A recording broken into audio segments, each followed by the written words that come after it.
Salut les amis, bienvenue sur ma chaîne En Cuisine avec Jeff. Aujourd'hui, on va faire un petit plat facile à faire et gourmand, un mac and cheese. Alors non, on va pas faire un burger, on va simplement faire des macaronis avec du fromage, tout simplement. La sauce fromagère qu'on va utiliser, c'est un dérivé de la béchamel et de la sauce mornay. Bon, allez, on attaque. On va commencer par faire chauffer l'eau pour les pâtes. Et maintenant, on va commencer la béchamel aussi.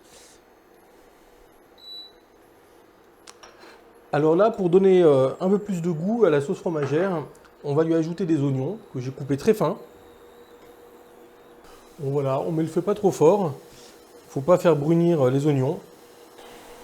Voilà, plus vous coupez les oignons fins et moins en fait ils seront visibles dans le plat, ils seront mélangés en fait à la sauce, au fromage.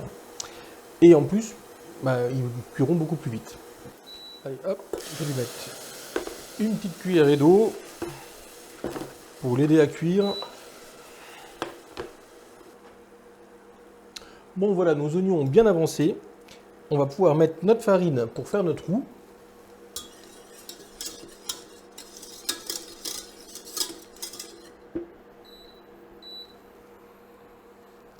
Et maintenant, on rajoute le lait petit à petit.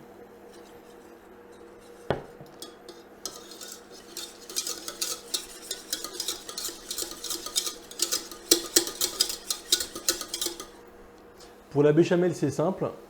Si vous faites le roux chaud, il faut que le lait soit froid. Ou si vous prenez un roux froid, eh ben, vous prenez un lait chaud. Il faut qu'il y ait le contraste de température.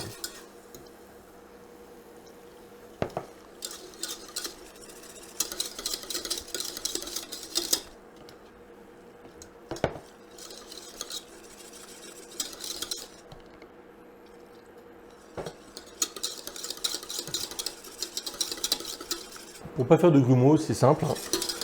On met du liquide, on remue, dès qu'il est bien mélangé, on en rajoute. Alors je vous rassure, là c'est pas des grumeaux qu'on voit, hein, c'est des oignons.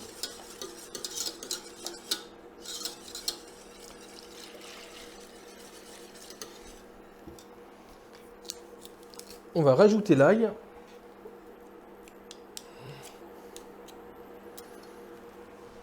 Voilà, comme ça il va prendre le temps de cuire. Et c'est pareil, on va commencer à rajouter notre fromage.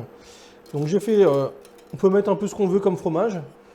Bon, moi j'aime bien mettre du cheddar, bon, parce que c'est la base. Hein. Le mac and cheese, ça vient pas de chez nous. J'ai mis du fromage raclette. Voilà, pour avoir ce côté coulant, ce côté un peu crémeux et qui a quand même du goût. Et le parmesan pour venir corser tout ça.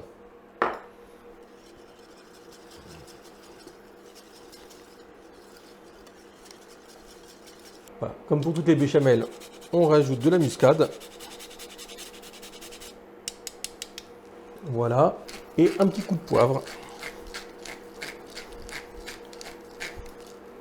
Pour le sel, je préfère attendre que le fromage soit bien dissous, parce qu'il va ramener du sel, lui. On va saler l'eau des pâtes. Voilà. Et on met nos pâtes à cuire. On sortira nos pâtes quand elles seront al dente, mais al dente italienne, c'est-à-dire c'est un peu plus cru que les nôtres. Voilà, on mélange nos pâtes, on mélange notre sauce. On va préparer la chapelure pendant ce temps-là. Donc, on a notre chapelure. Alors, j'ai pris de la chapelure panko qui est plus grosse, voilà, qui est plus sympa. Enfin, moi j'aime bien. Et on rajoute du parmesan dedans. Voilà, pour vraiment en fait avoir ce côté croustillant sur le dessus avec du fromage qui va apporter une petite pointe de sel. Voilà, ça va être sympa. Bon, du coup, on mélange les deux et voilà, c'est prêt. Voilà, on mélange de temps en temps les pâtes. Hein. Hop. Bon, on voit que tout le fromage a bien fondu. Donc on peut couper le feu. Bon, on va vérifier notre sel. Bon, c'est bon, on rajoute pas de sel, c'est bien comme ça.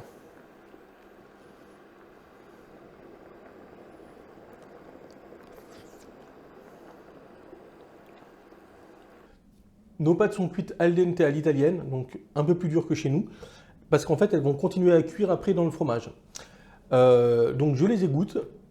Bon voilà, les pâtes ont été égouttées, donc on les mélange à notre sauce fromagère. Voilà, si ça n'a pas l'air gourmand ça.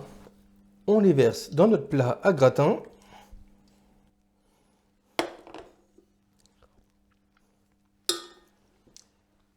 Ouais, c'est bon. Et maintenant, on parsème notre chapelure dessus.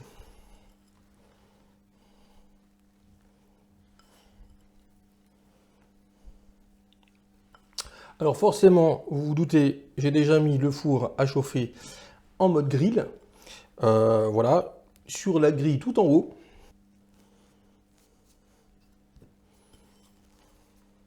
Bon, je vais mettre ça au four. Et un conseil, restez devant le four pour vérifier. Parce que à la grille tout en haut, ça va aller très très vite. Alors je préfère le faire à la grille en haut parce que si on le met en fait dans le four normal, là il faudra beaucoup plus de temps pour gratiner.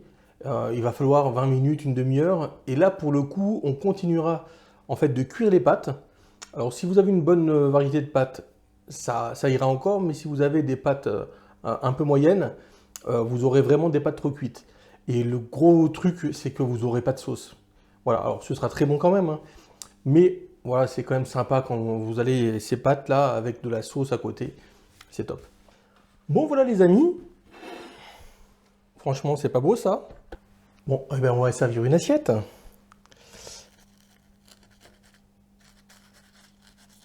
Oh, c'est bien crémeux. C'est top.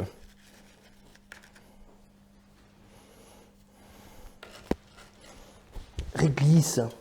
Bon, j'ai Réglisse qui a voulu passer entre mes jambes et il s'est pris dans le micro. Oui, c'est bon, c'est mon chat en fait. Bon, allez, on attaque, on va essayer de ne pas faire de bêtises.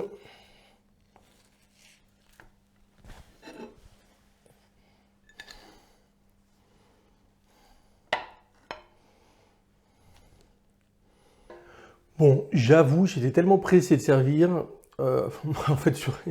En fait, pour dire vrai, j'étais tellement pressé de manger que j'ai servi n'importe comment. Si vous voulez pas faire la catastrophe que j'ai fait, le boogie boulga, en fait c'est tout simple. Vous attendez 2-3 minutes que la sauce se fige un petit peu. Et là, il n'y a pas de souci. Voilà, avec une raclette, vous le prenez, vous le posez et c'est clean. Voilà, attendez pas plus hein, parce qu'après ce sera froid. Mais sincèrement, 2-3 minutes, c'est bon. Bon, ben, les amis, je- mon mea culpa étant fait, je vous dis à la prochaine. Allez, ciao.